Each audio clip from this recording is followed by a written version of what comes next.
This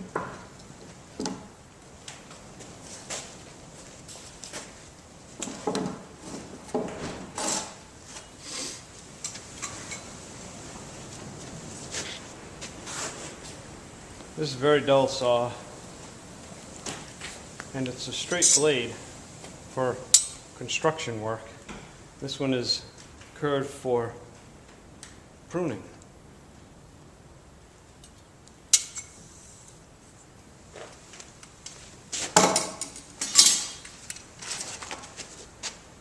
Katana boy.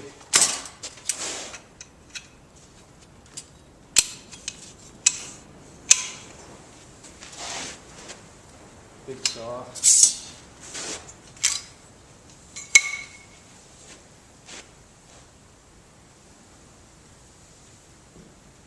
Longer blade.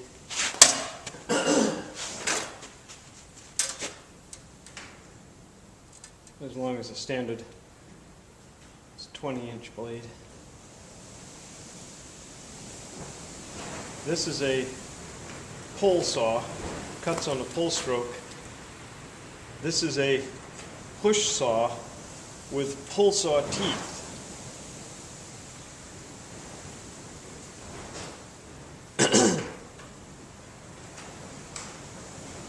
Even as it gets dull, it gets worse, but when you push it, the blade, the grip of the teeth tend to want to bow the saw, and it isn't as efficient as a true pull saw. It's a compromise. It still only cuts on the forward stroke.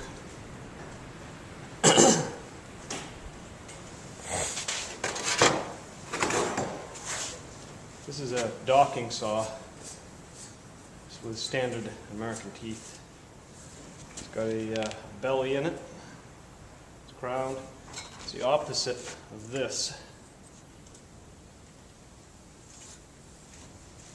I don't know if that shows up in there. But it's got a rocker. Metal handle.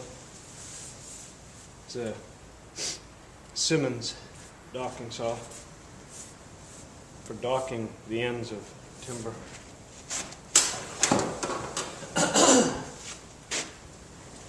These blades are pretty expensive. I think they're like $80 just for the blade.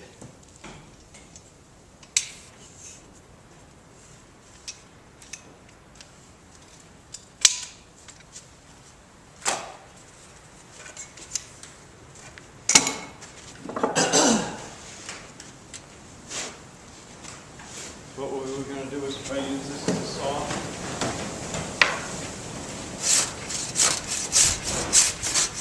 Well, not really.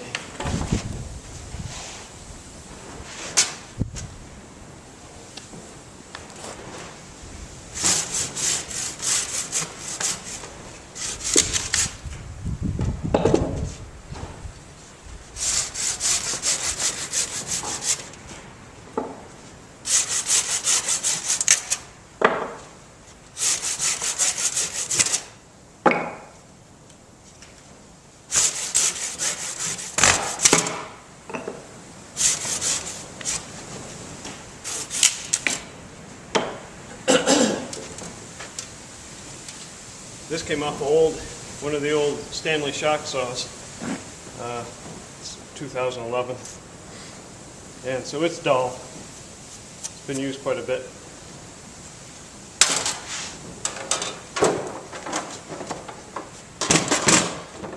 Saw box. I have a variety of saws in there.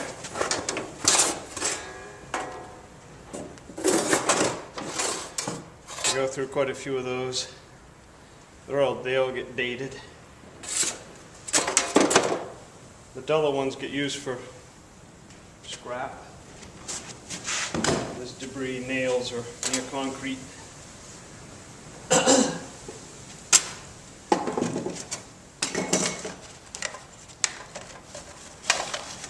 My first thought was this saw blade here, but it's shorter and it's hard to drill. and I wanted a hole to attach it, otherwise it's just flimsy. And this here was pretty straightforward. Just a crack. I just split it with the axe and shaped it down, put a bolt in it through the existing hole.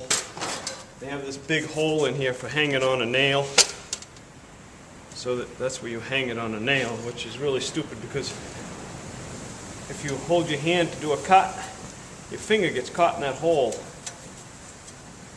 And that's really, really nasty. Really bad. Very frustrating that somebody would design a saw with a thumb-sized hole in the end of it. So anyway, that's what was bolted on here. And then of course you just take the handle off, Phillips screws, and I just fastened it onto one of those. Almost any stick configuration would work, I would think.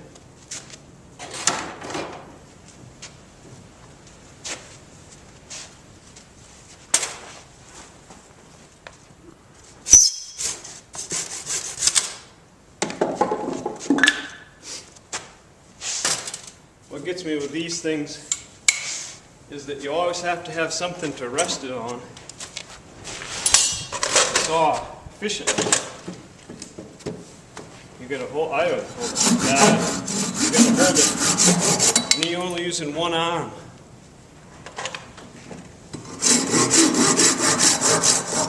My arm gets tired of sawing like that, especially if you have to hold it.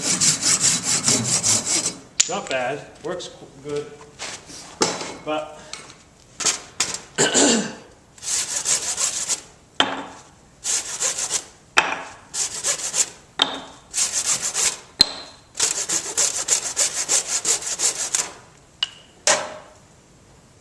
they will pinch.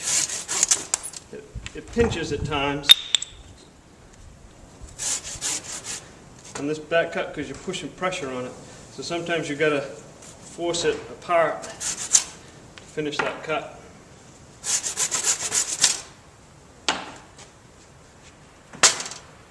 The blade itself would be really light, and you could fashion a stick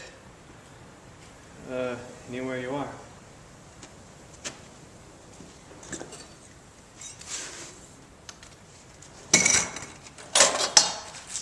This saw here, I've seen articles where they've used this saw to cut 30-inch pine logs.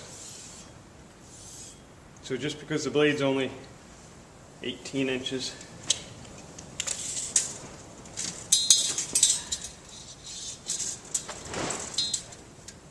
there's 18 inches of teeth. You don't have to cut all the way through the stick with it. And I think a blade like this, in this configuration, would be pretty nice. Actually, I think it would go. I like that. That might be neat. These saws, this blade is ground to a wedged taper, so it's thinner here. It's thinner on the back than it is down here at the teeth. The teeth aren't set. The back is thinner, and the teeth are the thickest. This saw, the teeth are spread out like that, so they're filed, but then you set every other tooth. This saw is very easy to sharpen with a triangular file. It's just one angle every other tooth, and then one angle at every other tooth that way.